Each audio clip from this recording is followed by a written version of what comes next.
नमस्कार। Dayanand online classes में आपका हार्दिक अभिनंदन करता हूं। पिछली क्लास में हम पढ़ रहे थे सांद्रता की इकाइयाँ। उन सांद्रता की इकाइयों में हमने मोलरता पढ़ी थी। एक दो पॉइंट को हम और यहाँ पे अध्ययन कर लेते हैं। वह है आपका पॉइंट पीपीएम। देखो पीपीएम होता है, उसको बोलते हैं पार्ट पर मिलियन। पार्ट पर मिलियन यानी पीपीएम। पार्ट पर मिलियन की यदि हम बात करें, पार्ट पर मिलियन क्या होता है या किसे कहते हैं, तो इसमें यह कहते हैं कि किसी विलेय पदार्थ के भार भागों की वह संख्या, किसी विलेय पदार्थ के भार भागों की वह संख्या जो 10 की पावर 6 यानी भार भागों की वह संख्या जो किसी विलियन के, कोई आपके पास में क्या ले रखा है विलियन, और उस विलियन के 10 की पावर 6, 10 की पावर 6 का मतलब होता है 1 मिलियन। 1 मिलियन अर्थात हम कह सकते हैं 10 लाख। 10 की पावर 6 या इसको कह सकते हैं 1 मिलियन। 1 मिलियन का मतलब क्या होता है 10 लाख। तो अर्थात हम इसको क्या बोलेंगे, इसको ऐसा बोलेंगे किसी विलेय पदार्थ के भार भागों की वह संख्या जो किसी विलियन के 10 की पावर 6 भागों में उपस्थित, 10 की पावर 6 भागों में उपस्थित पाई जाती है, उसी को हम क्या कहते हैं पार्ट पर मिलियन कहते हैं। तो इसके में हमें 10 की पावर 6 लेना है, तो इसके अकॉर्डिंग हम यदि बात करें तो ऐसा लिखेंगे। इसमें देखना ध्यान से एक बार, इसकी हम परिभाषा लिखते हैं कि परिभाषा में पार्ट पर मिलियन को किस प्रकार से हम लिखते हैं। तो परिभाषा में ऐसा लिखते हैं हम, किसी विलेय पदार्थ के भार, किसी विलेय पदार्थ के भार भागों की वह संख्या, किसी विलेय पदार्थ के भार भागों की वह संख्या जो विलियन के, किसी विलेय पदार्थ के भार भागों की वह संख्या जो विलियन के 10 की पावर 6 भागों में उपस्थित रहती है। 10 की पावर 6 का, या इसको हम क्या कह सकते हैं 1 मिलियन। 1 मिलियन अर्थात हम कह सकते हैं 10 लाख। क्या कह सकते हैं 10 लाख। तो किसी विलेय पदार्थ के भार भागों की वह संख्या जो किसी विलियन के, किसी विलियन के 10 की पावर 6 भागों में उपस्थित रहती हैं, उसे पीपीएम कहते हैं, यानी पार्ट पर मिलियन कहते हैं। तो इसमें आपको ये देखना 10 की पावर 6। अब 10 की पावर 6 के अकॉर्डिंग हम ये कहेंगे कि पीपीएम बराबर क्या होता है, कि पीपीएम यदि आपको ज्ञात करना है तो पीपीएम बराबर हम ये लिखते हैं कि विलेय का द्रव्यमान अपॉन विलियन का द्रव्यमान। विलेय का द्रव्यमान अपॉन विलियन का द्रव्यमान इंटू 10 की पावर 6। क्या लिखते हैं कि विलेय का द्रव्यमान अपॉन विलियन का द्रव्यमान इंटू 10 की पावर 6। तो ये आपके पीपीएम ज्ञात करने की इकाई होती है पार्ट पर मिलियन के रूप में। तो पार्ट पर मिलियन के रूप में हमें इस प्रकार से किसी भी इकाई को ज्ञात कर सकते हैं कि कोई भी आपके पास में विलेय पदार्थ दे रखा है, उस विलेय पदार्थ के जो भार भागों की संख्या है, उस भार भागों की संख्या को हम जिस विलियन में घोलते हैं उसकी पावर की 10 की पावर 6 के रूप में उपस्थित रहती हैं, उसे क्या कहते हैं पीपीएम कहते हैं, पार्ट पर मिलियन कहते हैं। तो ये चीज हमें पता होनी चाहिए। यदि यहाँ पे हमें एक क्वेश्चन की बात करें, भाई आपको एक क्वेश्चन दे दिया, भाई इसी के अकॉर्डिंग किस प्रकार से कोई क्वेश्चन दे रखा है, जैसे आपको क्वेश्चन के रूप में दे दिया कि समुद्री जल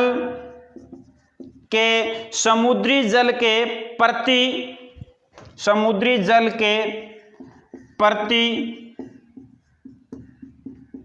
किलोग्राम, कि आपके पास में समुद्री जल है और उस समुद्री जल के प्रति किलोग्राम में 5.8 इंटू 10 की पावर 3, 5.8 इंटू 10 की पावर 3,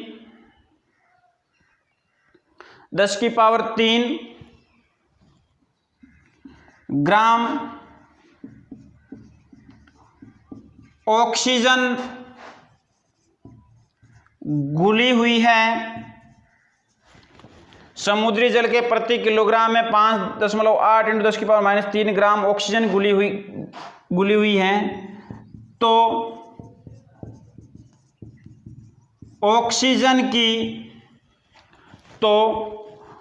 ऑक्सीजन की सांद्रता ppm में ज्ञात करो। तो ऑक्सीजन की सांद्रता ppm में ज्ञात करो। अब देखो, जैसे आपको इस टाइप का क्वेश्चन दे दिया और उस क्वेश्चन में आपको सांद्रता ज्ञात करनी है, तो सबसे पहले हमें यह देखना है कि इसमें दिया गया है क्या है। तो देखो, यदि इसको हम सरल करते हैं कि जो Q आपको जो दिया हुआ है उसी को हमें ध्यान देना। तो सबसे पहले हम देखते हैं दिया गया। अब दिए गए में क्या है कि दिए गए में आपको दे रखा है समुद्री जल के प्रति किलोग्राम में किसकी मात्रा दे रखी है, ऑक्सीजन की। तो विलय कौन है इसमें, ऑक्सीजन है, और उसकी कितनी मात्रा दे रखी है, 5.8 इंटू 10 की पावर -3 ग्राम। ये विलय की मात्रा दे रखी है। इसके बाद में आपको क्या दे रखा है, विलयन दे रखा है। विलयन का द्रव्यमान दे रखा है जल के रूप में। तो कितना दे रखा है, प्रति किलोग्राम। तो विलयन आपके पास में क्या है, 1 kg जल है। 1 kg मतलब क्या हो गया, 1000 ग्राम जल है। कितना जल है, 1000 ग्राम जल है। तो अब ये इकाई आपको दे दी। अब 1000 ग्राम जल देने के बाद में हमें ये ध्यान देना है कि आपको सीधा सा सूत्र लिखना है। सूत्र में क्या लिखना है, मान आपने सूत्र लिखा ppm बराबर विलय के द्रव्यमान अपॉन विलयन का द्रव्यमान इंटू 10 की पावर 6। तो विलय और विलयन के द्रव्यमान की हमें बात करनी है। तो ये सूत्र लिख दिया और इस सूत्र में मान रख दो। आपके पास में है 5.8 इंटू 10 की पावर -3 ग्राम अपॉन 1000 ग्राम। किसके क्या ज्ञात करना है, ppm ज्ञात करना है। तो ग्राम से ग्राम इंटू 10 की पावर क्या आ जाएगा, 6। अब 10 की पावर 6 आ रहा है आपके पास में।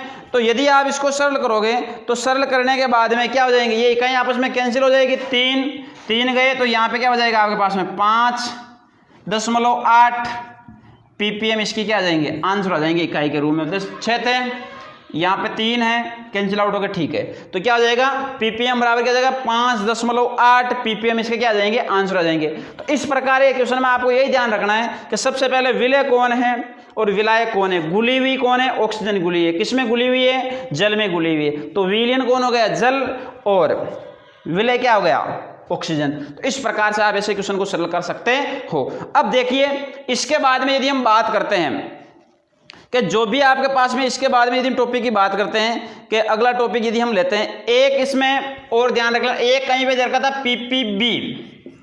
ppb का मतलब होता है पार्ट पर बिलियन। उस पार्ट पर बिलियन में वही है कि विलय का द्रव्यमान अपॉन विलयन का द्रव्यमान। जहां पे 10 की पावर 6 है वहां पे क्या जाएगा, 10 की पावर 9 आ जाएगा। कितना आ जाएगा, 10 की पावर 9। ये चीज आपको ppb में ध्यान रखनी है। बाकी सेम ये स्थिति है, ये चीज है, तो आप इसको ppm और ppb के बारे में ध्यान रखना।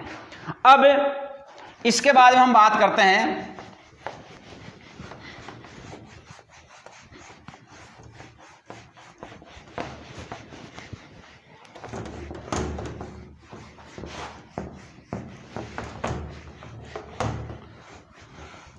देखिए, हमने पढ़ा था मोल। एक जगह आया था आपके पास में मोल, उसको हम मोल भिन्न या मोल अंश की बात कर लेते हैं। भाई मोल भिन्न या मोल अंश किस प्रकार से ज्ञात किए जाते हैं। तो उसके बारे में यदि हम बात करते हैं मोल के बारे में, तो देखिए मोल के बारे में, मोल अंश के मोल अंश क्या होते हैं या मोल भिन्न क्या होती है। मोल अंश या मोल भिन्न, इन दोनों के बारे में हमें देखना है। तो सबसे पहले मोल अंश या मोल भिन्न के बारे में देखने के लिए आप एक सिंपल चीज ये देखिए कि जहां पे मोल ज्ञात करना होता है, कि भार अपॉन अणुभार ज्ञात करना होता है, उसके लिए आपके पास में विलय और विलाय की स्थिति होनी चाहिए कि नहीं होनी चाहिए। यदि विलय और विलाय की स्थिति है, उन दोनों का जो मिश्रण होगा, उस मिश्रण का ही हम क्या ज्ञात कर सकते हैं, मोल ज्ञात कर सकते हैं। तो देखिए ध्यान से कि सबसे पहले मानते हैं हम कि आपने यहां पे एक पात्र लिया, इस प्रकार से ले लिया। इस पात्र में आपने दो चीजें घोल दी और उसमें आपने ये कह दिया कि एक पात्र है, इसके अंदर आपने विलयन भर दिया। क्या भर दिया, विलयन। एक पदार्थ भरा, उसका नाम था ए, दूसरा पदार्थ उसका नाम है बी। दो आपने पदार्थ भर दिए, ए और बी। अब इसमें आपको यह ध्यान देना है कि ए और बी पदार्थ हैं। उन ए और बी पदार्थ में आप इसको कैपिटल अक्षर से दर्शा दो, लिखने में थोड़ी सी आसानी रहेगी, ए और बी।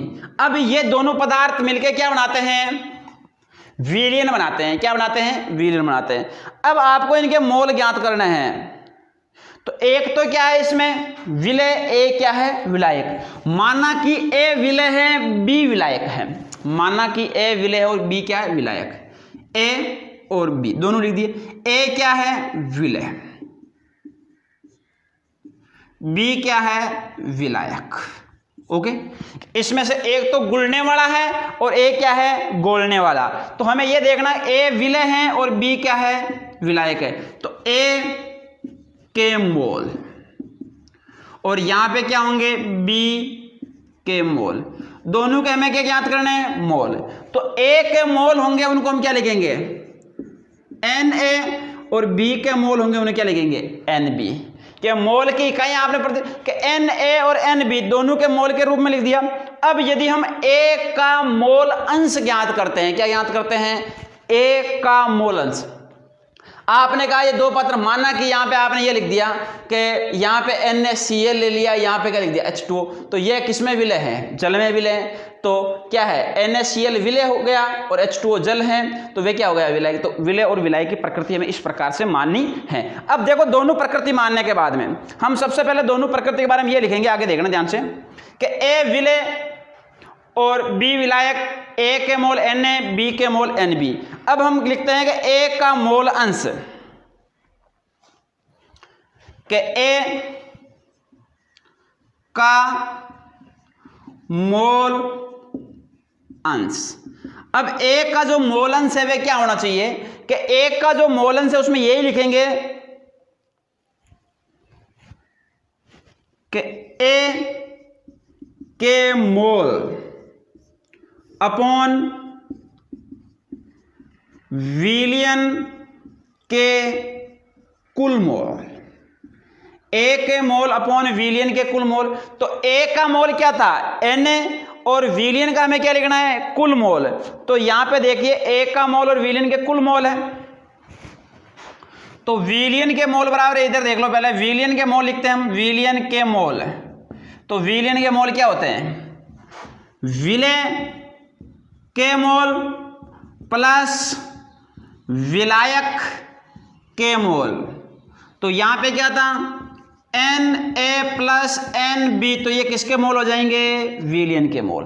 तो ए के मोल क्या है, Na, अपॉन विलयन के मोल क्या है, Na प्लस Nb। तो ये हो गए ए के मोल। अब ए के मोल आ गए। अब ए के मोल आने के बाद में हम क्या लिखते हैं, इसको ए का मोलंश लिखते हैं, और ए के मोलंश को हम किससे प्रदर्शित करते हैं, XA से करते हैं, कि XA बराबर Na upon Na plus Nb। तो ये आपके पास में इसके मोल आ जाएंगे, नहीं आ जाएंगे, ए के मोल आ जाएंगे, नहीं आ जाएंगे, आ जाएंगे। इसी प्रकार से हमें किसके ज्ञात करने हैं, बी के मोल ज्ञात करने हैं। तो बी के मोल में ये चीज आपको ध्यान होनी चाहिए कि भाई इन दोनों के मोल किस प्रकार से लिखा है। जैसे आपको लिख दिया बी के मोल अंश। तो बी का मोल अंश क्या है, बी के मोल अपॉन विलयन के कुल मोल। बी के मोल अपॉन विलयन के कुल मोल। बी के मोल क्या है, Nb। विलयन के कुल मोल क्या है, Na प्लस Nb। तो इसको आप क्या लिख सकते हो, एक्स बी बराबर N B upon N A plus N B. ये आपके पास में बी के मोल अंश आ जाएगा नहीं आ जाएगा। ये बी के मोल अंश आने के बाद में यदि हम इसको ऐसा लिखें कि आप दोनों के मोल अंश का योग करते हैं x A plus X B, तो उसका मान कितना आना चाहिए? 1 आना चाहिए। ये 1 मिनट इधर देखना, आप ऐसा लिखते हो X A plus X B equal कितना होना चाहिए? 1। तो देखिए इनसे 1 होता है कि नहीं होता है। हम लिखते हैं यहां पे X A plus X B बराबर, देखो X A plus X B, यहां पे एक्स ए का मान क्या था भाई? N A upon N A plus N B था। दूसरा क्या मान था कि एन बी, तो इसको आप ऐसे लिखो यहां पे N A upon N A plus N B plus N B upon N A plus N B. दोनों में से X A plus X B बराबर, लेसे पे ले लो N A plus N B, ऊपर क्या बजाएगा? N A plus N B सीधा लिख दूं, दोनों आपस में कैंसिल हो जाएंगे। तो x A plus X B बराबर कितना मान आ जाएगा? 1 आएगा कि नहीं आएगा? तो ये होता है मोल अंश या मोल भिन्न ज्ञात करने का तरीका कि किस प्रकार से मोल अंश या मोल भिन्न ज्ञात किए जाते हैं। तो इसमें आपको किसी प्रकार का कोई दिक्कत नहीं होनी चाहिए। तो अब देख लो, ये आपके पास में 2 इकाइयां थी, एक पात्र लिया, ए और बी भरे, ए विलयन, बी विलयन की प्रकृति में विलय और विलाय के, आपने लिखा ए के मोल, एन ने लिख दिया, बी विलाय के मोल, एन बी लिख दिया। तो इसमें जो विलयन के कुल मोल होते हैं क्या होते हैं? विलय के मोल प्लस विलाय के मोल, N A plus N B, तो कुल मिला किसके मोल हो गए? विलयन के मोल हो गए। अब ए के मोल अंश है तो ए का मोल अपॉन विलयन के कुल मोल, तो ए का मोल कितना था? एन ए, विलयन के कुल मोल क्या थे? N A plus N B थे। तो आपने इसको क्या मान दे दिया? एक्स ए, एक्स से देने बाद में N A upon N A plus N B हो गया। यहाँ पे किसके मोल लिए? बी के मोल अंश ले लिए, तो बी के मोल अपॉन विलयन के कुल मोल, बी के मोल कितना थे? यहाँ पे एन बी था, एन बी लिख दिया। कुल मोल क्या है? N A plus N B, N A plus N B लिख दिया। मोल अंश के लिए एक्स बी, तो N B plus N B upon N A plus N B. अब आप कहते हो X A plus X B दोनों के रूप में ज्ञात करते हैं। आपको बताया N A plus N B, आपने 11वीं क्लास में पढ़ा है इसको चित्र से, क्या आ जाएगा? 1 आ जाएगा। तो आपने सरल किया कि X A plus X B, तो N A upon N A plus N B plus N B upon N A plus N B, दोनों से लेसे पे लिया, सरल किया तो N A plus N B, N A plus N B दोनों आपस में कैंसिल हो गए। कितना बच गया? 1 बच गया। तो ये चीज़ आपको बताऊँ। अब आपको ये भी नहीं होना चाहिए कि यहाँ पे 2 इकाई थी तो ऐसा हुआ, आप 3 इकाई के लिए भी कर सकते हो। देखिए 3 इकाई के लिए करते हैं हम। यदि किसी को लगे भाई 3 इकाई के लिए कैसे ज्ञात करेंगे, 3 इकाई के लिए भी इसको हम ज्ञात कर सकते हैं।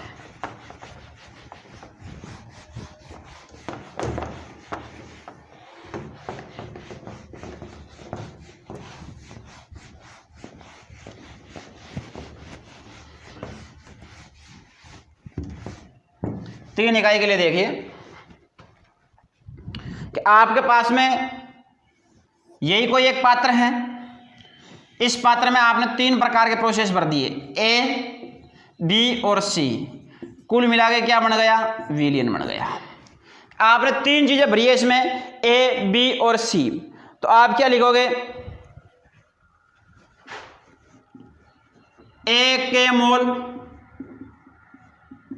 बराबर एन ए, बी के मोल बराबर एन बी, सी के मोल बराबर एन सी। ये तीनों के मोल आ जाएंगे। विलयन के कुल मोल क्या हो जाएंगे भाई? विलयन के मोल लिख सकते हैं, कुल की जरूरत, विलयन के मोल N A plus N B plus N C, तो ये विलयन के मोल होंगे कि नहीं होंगे? हो जाएंगे। तो मोल अंश के रूप में आप इस प्रकार से लिखोगे। अब आप लिखोगे भाई ए के मोल अंश ज्ञात करना है, बी के मोल अंश ज्ञात करना है, सी के मोल अंश ज्ञात करना है, तो एक एक को लिख लो। यहां पे शुरुआत कर देते हैं। ए के मोल अंश, ए के मोल अंश के लिए A के मोल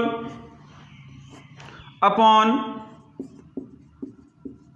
विलियन के मोल बराबर Na upon Na plus Nb plus Nc। X A बराबर Na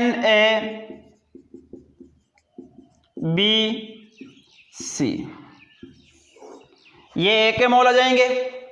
अब इसी प्रकार से आपको किसके मोल लिखने हैं, बी और सी के मोल लिखने हैं, तो बी और सी के मोल लिख देते हैं। देखिए बी के मोल अंश बराबर बी के मोल अपॉन विलियन के मोल, बी के मोल अपॉन विलियन के मोल। तो बी के मोल है, बी के मोल आपके पास में क्या है भाई, यहां पे N B upon N A N B N C. X B बराबर N A N B N C. तो ये हो जाएंगे आपके पास में बी के। इसके बाद में सी के मोल अंश बराबर सी के मोल अपॉन विलियन के मोल, सी के मोल अपॉन विलियन के मोल। तो N C upon N A N B N C. अब आप लिखोगे इसको एक्स सी, यानी सी के मोल अंश की बात कर रहे हैं, तो N C upon N A N B N C. तो ये किसके मोल आ जाएंगे, सी के मोल आ जाएंगे। अब आपको पता है कि यदि आपके पास में ए के मोल अंश आ गया, बी का मोल अंश आ गया और सी का मोल अंश आ गया, यदि तीनों मोल अंशों का यदि हम योग करते हैं तो कितना आता है, 1 आता है। देखिए हम यहां पे ये ध्यान रखना है, आप लिखते हो X A plus X B plus X C बराबर N A upon N A plus N B plus N C plus B के N B upon N A plus N B plus N C plus N C upon N A plus N B plus N C. लिख दिया। इनका क्या ले लेते हैं, ले से पहले लेते हैं। तो यहां पे पहले लिखो X A plus X B plus X C बराबर लेसे पे क्या आएगा इनका, N A N B N C. ये लेसे पे आ गया। सरल करोगे तो यहां पे क्या जाएगा, N A plus N B plus N C. दोनों आपस में क्या जाएंगे, कैंसिल। यहां पे क्या बचेगा, X A plus X B plus X C equal में क्या जाएगा, 1। तो आप 3 इकाई लेके भी इसको सरल कर सकते हो, मोल अंश या मोल भिन्न को। ठीक है, तो मैं आपसे आशा करता हूं कि ये आपके समझ में आ गया होगा कि इस प्रकार से आप मोल अंश ज्ञात कर सकते हो मोल भिन्न के रूप में। अब यदि आप किसी भी प्रकार का क्वेश्चन दे रखा तो उसमें ये चीजें आपको पता होनी चाहिए कि मोल अंश को हम किस प्रकार से ज्ञात करते हैं, उसको ज्ञात करने की इकाई क्या, तरीका क्या। तो इस प्रकार से आप इसको कंप्लीट रूप से ज्ञात कर सकते हैं। तो ये चीज आपको अच्छी तरह समझ में आ गई होगी। एक बार आप इसका स्क्रीनशॉट ले लो, देखें फटोफट कि किस प्रकार से हम मोल अंश या मोल भिन्न को ज्ञात कर सकते हैं। फिर इससे हम एक क्वेश्चन कर लेते हैं कि ऐसा क्वेश्चन भी आपको पूछा जा सकता है। देखिए एक क्वेश्चन करते हैं इससे हम। तो ये चीज आपको समझ में आ गई अच्छी तरह से।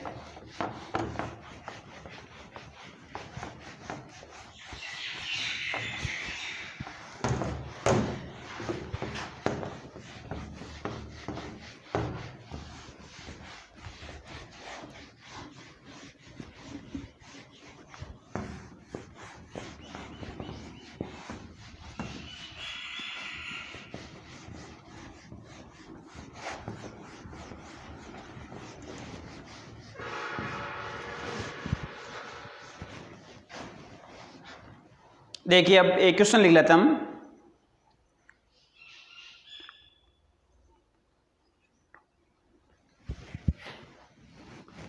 क्वेश्चन लिखते हैं, एक विलियन में, एक विलियन में, एक विलियन में 16 ग्राम CH3OH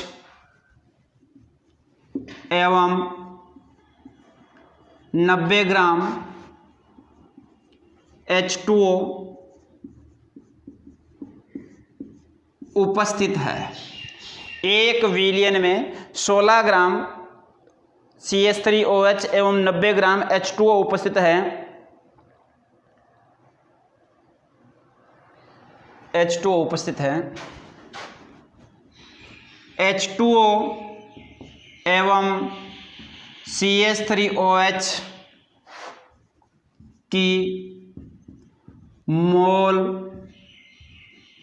CH3OH की मोल भिन्न, या इसको बोल सकते हैं प्रभाज, मोल भिन्न या मोल प्रभाज क्या होगी। यह आपको एक क्वेश्चन दे दिया कि एक विलियन में 16 ग्राम CH3OH व 90 ग्राम H2O उपस्थित है। H2O एवं CH3OH की मोल भिन्न या मोल प्रभाज क्या होगी। देखो यह आपने ऑर्गेनिक केमिस्ट्री में पढ़ा था। CH3OH होता है, उसको बोलते हैं मेथेनॉल। क्या बोलते हैं? मेथेनॉल, ठीक है। और इसको क्या बोलते हैं? जल बोलते हैं। अब आपको इस क्वेश्चन को सरल करना है, तो सरल करने के लिए सबसे पहले आपको यह देखना है इसमें कि इसमें दी गई इकाई क्या है। उन दी गई इकाइयों के बारे में हमें पता होना चाहिए कि भाई दी हुई इकाइयाँ क्या है। तो देखो सबसे पहले दिया गया है। अब दिए गए में क्या है, सबसे पहले दे रखा है आपको CH3OH। क्या CH3OH है, CH3OH को हम क्या बोलते हैं? मेथेनॉल। तो CH3OH का भार, इसका भार कितना दे रखा है आपको? 16 ग्राम। नंबर 2 क्या दे रखा है? H2O का भार, H2O का भार कितना दे रखा है आपको? 90 ग्राम। दोनों चीज़ें दे रखी है। अब दोनों चीज़ें देने के बाद में हमें ये ध्यान रखना है दोनों में कि भाई आपको दोनों चीज़ें दे दी। अब यदि आप इसमें प्रत्येक का भार ज्ञात करो तो पहले सबसे पहले आप इसमें मोल ज्ञात करो। तो क्या लिखेंगे? CH3OH के मोल। अब आपको पता है मोल ज्ञात करने का सूत्र क्या होता है? मोल बराबर होता है भार अपॉन अणुभार। क्या होता है? भार अपॉन अणुभार। अच्छा, तो CH3OH का मोल, तो CH3OH का भार तो कितना दे रखा है आपको? 16, लेकिन इसका अणुभार नहीं दे रखा है। तो CH3OH का यदि हम अणुभार ज्ञात करते हैं, ध्यान से देखना, आपने 11वीं क्लास में अच्छी तरह से इसको पढ़ा है कि यहाँ पे कार्बन का द्रव्यमान कितना होता है? 12 होता है। हाइड्रोजन 3 है, 3 का कितना होता है? 3 ही होगा। प्लस ऑक्सीजन 8 नंबर पर आता है, कितना होता है? 16 प्लस हाइड्रोजन का 1। तो देखिए कि 16, 17, 3 20, 20 और 12 कितने हो गए? 32, 32 हो गए। तो ये आपको इसमें लिखना है। तो क्या लिखेंगे कि यहाँ पे लिखोगे भार अपॉन अणुभार लिखोगे इसका। तो भार अपॉन अणुभार बराबर इसका कितना भाई? भार कितना है कुल? 16 ग्राम अपॉन अणुभार कितना है? 32 ग्राम। अब देखो इसको आप सरल करते हो तो क्या आता है? ये 1/2 आता है, और 1/2 को हम क्या लिख सकते हैं? 0.5 ग्राम लिख सकते हैं। नहीं लिख सकते हैं? 0.5 मोल, ग्राम नहीं आएगा यहाँ पे, मोल। अब इसी प्रकार से हम किसकी बात करते हैं? H2O की। तो H2O के मोल, तो H2O के मोल में क्या है भाई? भार अपॉन अणुभार होगा, भार अपॉन अणुभार। अब देखो इसका भार कितना दे रखा है आपको? 90 दे रखा है। अब 90 दे रखा है। अब H2O लिखते हैं यहाँ पे हम। H2O का अणुभार देखना क्या होगा? 2 के लिए 2, 8 दूनी 16 है। यहाँ पे कुल कितना हो जाएगा? 18 है। कितने हो जाएंगे? 18। तो आपके पास में यहाँ पे इसका भार कितना था? 90, और मान कितना है? 18। तो ये कितनी बार जाता है भाई? ये जाता है 18 पंजे कितने होते हैं? 90 होते हैं, तो 5 कितना जाते हैं? 5। अब ये दोनों इकाई आपके पास में मोल प्राप्त हो गए। अब मोल प्राप्त होने के बाद में आपको इसके क्या करना है, मोल अंश या मोल भिन्न ज्ञात करनी है। तो एक एक आप मोल अंश और मोल भिन्न ज्ञात कर लो। जैसे सबसे पहले हम ज्ञात करते हैं CH3OH का मोल अंश। अब इसका मोल अंश ज्ञात करना है तो सूत्र क्या होता है कि विलय के मोल अपॉन विलयन के मोल, सूत्र यही लिखते हैं। तो यहां पे लिख दो विलय के मोल, विलय के मोल अपॉन विलयन के मोल। तो विलय के मोल आपके पास में कितने हैं, विलय का मोल के रूप में क्या है NCOH है, और विलयन के मोल दोनों मोलों का क्या हो जाएगा, यहाँ पे योग हो जाएगा। तो यहाँ पे लिख देना आप 0.5 अपॉन 0.5 प्लस 5, तो ये कितना हो जाएगा 0.5 अपॉन 5.5। ये आएगा भाई कि 0.5 अपॉन 5.5। और यदि आप इसको सरल करोगे तो इसका सरल करने पे जो मान होगा वह मान क्या आ जाएगा आपके पास में, वह आ जाएगा 0.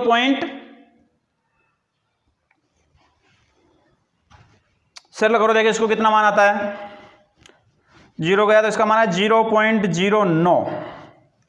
ठीक है। अब इसी प्रकार से आप किसका मान ज्ञात कर लो, H2O का। H2O के मोल अंश, H2O के मोल अंश के लिए वही है कि विलय के मोल अपॉन विलयन के मोल, NH2O का मोल अपॉन विलयन में क्या था NH2O प्लस NCHOH है, दोनों इकाई यही है। इसका मान कितना है 5 अपॉन 0.5 प्लस 5, तो इसको क्या लिख सकते हैं हम 5.5 है। H2O के मोल अंश की बात कर रहे हैं हम, H2O के मोल अंश।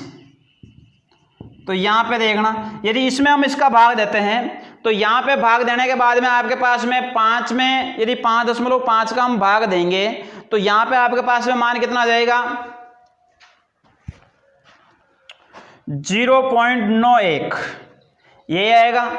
अब ये दोनों के मोल अंश आ जाते हैं, इसका मोल अंश ये है, इसके मोल अंश ये है। आपके पास में एक इकाई थी कि XA प्लस XB बराबर 1 था, या XA plus XB plus XC बराबर भी 1 था। तो यहाँ पे हम ये लिख सकते हैं कि ये किसके मोल अंश है, मेथनॉल के, और ये किसके हैं, जल के। यदि दोनों का योग करते हैं 1 आता है, इसका मतलब हमारा आंसर बिल्कुल क्या है, सही है। चेक कर लेते हैं एक बार हम। तो यहाँ पे क्या लिख सकते हैं हम XA प्लस XB, यानी XA तो मैंने किसको माना है मेथेनॉल को CH2OH, और XB मैंने किसको माना है H2O को। तो यहाँ पे हम लिखेंगे कि 0.09 प्लस 0.91, दोनों का परस्पर योग करो देंगे 1 होता है कि नहीं होता है, ये 1 होता है। और इस प्रकार से आपको न्यूमेरिकल क्वेश्चन पूछा जा सकता है। तो आपको कहाँ तक करना है, यहाँ तक इस प्रकार के क्वेश्चनों को करना है। तो ये होते हैं आपके कि एक विलयन में इतना मोल देगा, उसको मोल भिन्न या मोल अंश किस प्रकार से ज्ञात करते हैं। इस क्लास में हम केवल इतना ही पढ़ेंगे, जो अगली नेक्स्ट क्लास होगी उसमें नेक्स्ट इकाई लेंगे। आज के लिए इतना ही, धन्यवाद।